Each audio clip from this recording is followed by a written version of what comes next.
तो फाइनली अब हम बात कर लेते हैं कि आखिर किसी भी प्लेन्स की जनरल इक्वेशंस क्या होती है, क्योंकि जनरल इक्वेशंस जब हम जानेंगे तो इससे रिलेवेंट हम अलग अलग इक्वेशंस निकाल सकते हैं और इसको हम बहुत ही बारीकी तरीके से इसके क्वेश्चंस को बना सकते हैं। तो जैसे कि मान के चलते हैं कि आपके पास एक प्लेन दिया हुआ है सपोज इस तरीके से, और इस प्लेन्स की हमें जनरल इक्वेशंस लिखनी है। लेकिन आपको पता है कि कोई भी प्लेन्स में हमारे पास तीन तरीके का एक्सिस होता है, X axis, Y axis, Z axis. तो इसी से इन्वॉल्व होकर के हमारा एक जनरल इक्वेशन बन करके आता है, और वो होता क्या है कि a x plus b y plus c z plus d is equal to zero, इस फॉर्म का होता है। या तो आप इसे capital letter of a x plus b y plus c z plus d is equal to zero, ये भी आप लिख सकते हैं।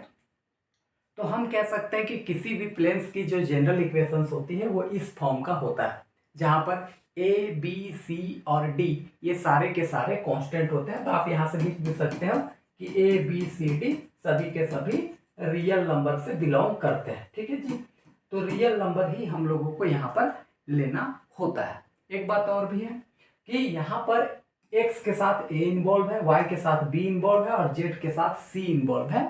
तो ये ध्यान रखा जाता है कि ए बी सी एक साथ कभी भी जीरो नहीं हो सकता है, इस बात को भी ध्यान में रखिएगा। तो हमने सीखा कि यहाँ पर हमारे पास जो प्लेन्स की जनरल इक्वेशंस होती है वो a x plus b y plus c z plus d is equal to zero होता है, और ए बी सी डी कोई भी हम कांस्टेंट ले सकते हैं। खास बात करके कि तीनों का तीनों यानी ए बी सी एक साथ जीरो नहीं होना चाहिए। दो को जीरो होगा कोई प्रॉब्लम्स नहीं है, लेकिन तीनों जीरो नहीं होना चाहिए। तो यहाँ तक हम लोगों ने जनरल इक्वेशंस पर भी चर्चा कर लिया। जैसे इस इक्वेशन से थोड़ी बहुत अगर आइडिया लगाना चाहते हो तो आप ऐसे भी समझ सकते हो कि जैसे ए की जगह हम 2 ले लिए तो 2x, बी की जगह 3 ले लिए तो 3y, सी की जगह हम 4 ले लिए तो 4z और डी की जगह 5 ले लिए। तो दिस मीन्स इस तरीके का हमारे पास एक प्लेन की इक्वेशंस बन करके आएगा। किसी का मन करे कि नहीं हम ए की जगह पर -1 लेंगे तो -x आ जाएगा, बी की जगह -2 लेंगे तो -2y, सी की जगह पर 3 लेंगे तो 3z और डी की जगह 4 लेंगे तो दिस मीन्स इस तरीके का हमारे पास प्लेन्स की इक्वेशंस बन करके आएगा। तो जनरल इक्वेशंस के थ्रू हम किसी भी प्लेन्स की इक्वेशंस को हम निकाल सकते हैं। तो इसी सिलसिले में अब हम बढ़ते हैं एक नए टॉपिक्स पे, जहां पर आपको रिलेवेंट तौर पर प्रॉब्लम्स देखने को मिलेगी direct to direct exam solve में, और उस थ्योरम्स यानी कह सकते हो कि उस फार्मूला का आपको प्रूविंग भी पूछा जाता है, तो वो भी हम आपके बीच डिस्कशंस करके जरूर बता देंगे। तो आइए जी हम सबसे पहले उसी पर चर्चा कर लेते हैं। तो उसी में हमारा यहाँ पर शुरुआत होती है equation of the plane in intercept form.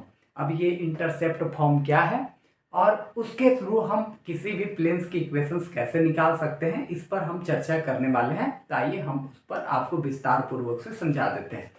देखो होता क्या है कि मान के चला जाए कि आपके पास 3 एक्सिस है। सपोज यहाँ से आप ले लो, this is your x axis, this is your y axis and this is your z axis. ठीक है, and this will be the origin. Suppose ऐसा होता है कि आपके बीच एक प्लेन आता है और वो प्लेन इन तीनों एक्सिस को काटता है।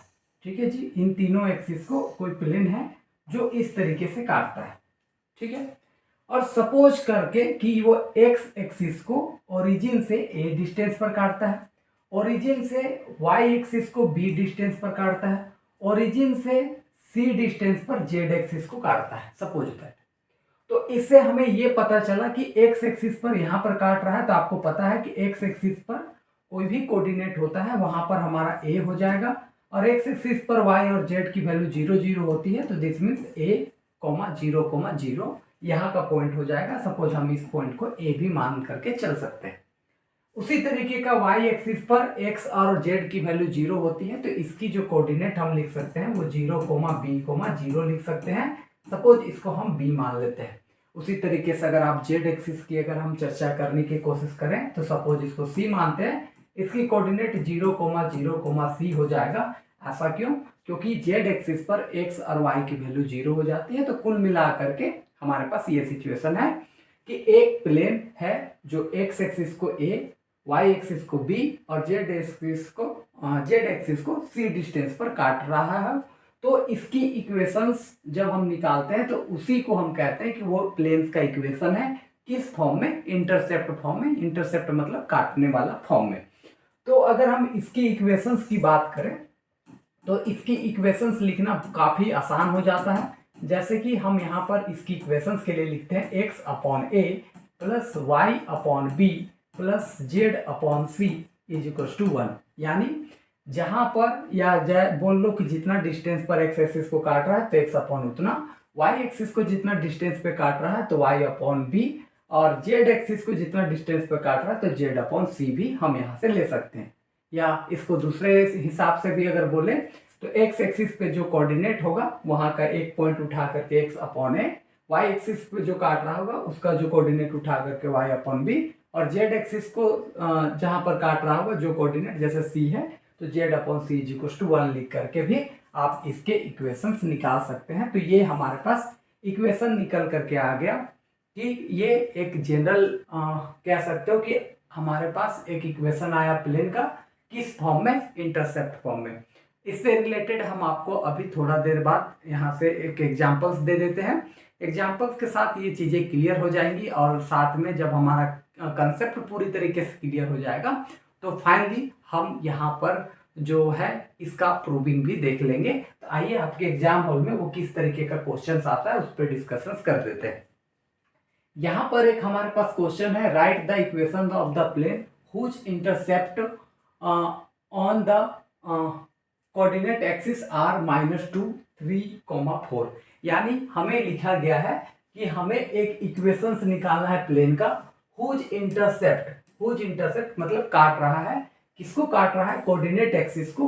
कितना डिस्टेंस पर? तो -2, 3 और 4 पर। यानी कोऑर्डिनेट एक्सिस कहने का मतलब होता है एक्स एक्सिस, वाई एक्सिस और जेड एक्सिस, और इंटरसेप्ट कर रहा है इसका मतलब एक्स एक्सिस को -2 पर, वाई एक्सिस को 3 पर और जेड एक्सिस को 4 पर काट रहा है। इस तरीके से आप समझ करके चल सकते हैं। तो अगर इस क्वेश्चन को बनाना चाहेंगे तो सबसे पहले हम एक फिगर बना लेते हैं ताकि आपको एक अच्छी विजुअलाइजेशन और अंडरस्टैंडिंग आ जाए, क्योंकि इस तरीके की क्वेश्चंस आपको बहुत ही छोटे तौर पर आता है लेकिन इम्पोर्टेंट तौर पर भी आपको पूछा जा सकता है। तो फाइनली हम लोगों ने देखा कि ठीक है कि यहाँ से वो एक्स एक्सिस, वाई एक्सिस और जेड एक्सिस को काट रहा होगा। सपोज ये ए पॉइंट हो सकता है, ये बी हो सकता है और ये सी हो सकता है। यानी कि यहाँ से डिस्टेंस -2 होगा, यहाँ से डिस्टेंस 3 हो सकता है और यहाँ से डिस्टेंस हमारा 4 हो सकता है। एक्चुअली में डिस्टेंस आपका 2 ही होगा क्योंकि डिस्टेंस नेवर भी नेगेटिव, बट वो इंडिकेट कर रहा है कि एक्स के नेगेटिव तरफ वो 2 पर काट रहा है। तो ये एक चर्चा हम देख सकते हैं। तो आइए जी अब हम इसकी इक्वेशंस को लिख लेते हैं कि आखिर इसकी इक्वेशंस कैसे होती है। ठीक है, तो हम यहाँ से अगर सॉल्यूशंस करना चाहते हैं तो बस ये सॉल्यूशंस ये होगा कि द गिवन इंटरसेप्ट, ठीक है, द गिवन इंटरसेप्ट क्या है जी हमारे पास? -2, 3 एंड 4। इसका मतलब यूँ समझ लो कि a इज इक्वल टू -2 है, b इज इक्वल टू 3 है और c इज इक्वल टू 4 है। इसका मतलब है कि the equation of plane in intercept form क्या होती है जी हमारे पास equation? x upon A plus Y upon B plus Z upon C is equal to 1। इसका मतलब है कि हम सीधा सीधी इसको ऐसे लिख सकते हैं, x अपॉन ए की जगह पर -2 और प्लस वाई बी की जगह पर यहाँ पर 3 और जेड और सी की जगह हम 4 इज इक्वल टू 1 लिख सकते हैं। इसका मतलब ये हुआ कि इस तरीके से हमें आंसर निकालना है, बहुत ही शानदार तरीके से। यानी करना इतना ही है कि हम फिगर बनाने के लिए बस एक छोटी सी अंडरस्टैंडिंग लिए कि सपोज इतना आपका जो भी कोऑर्डिनेट होगा उसके अकॉर्डिंग काटा, तो हमने एक्स अपॉन ये, वाई अपॉन दिस और Z upon C equal to 1 वाला फॉर्मूला लगाए। ए की जगह जो वैल्यू था, बी की जगह जो वैल्यू था, सी की जगह जो वैल्यू था वो रख दिए। इस तरीके से हम किसी भी प्लेन्स के इक्वेशंस को निकाल सकते हैं अगर वो इंटरसेप्ट फॉर्म में हमें पूछा जा रहा है तो सिचुएशंस यहाँ तक आपकी क्लियर हो गया होगा। उम्मीद करते हैं कि आपको ये बहुत ही शानदार तरीके से इसको बनाने भी आ गया होगा। और अगर कोई डाउट होता है तो कमेंट कर दीजिए, कोई सजेशंस देना है तो भी आप कमेंट कर दीजिएगा। अब हम लोग बढ़ते हैं इसी वाले फार्मूला का, यानी ये जो हमने फार्मूला यूज किया है उस फॉर्मूला का प्रूविंग कई बार पूछा जाता है एक बड़े क्वेश्चंस के रूप में, तो हम उसका प्रूविंग करवा देते हैं। बाकी इस चैप्टर से और किसी भी तरीके का प्रूविंग आपसे नहीं पूछा जाएगा।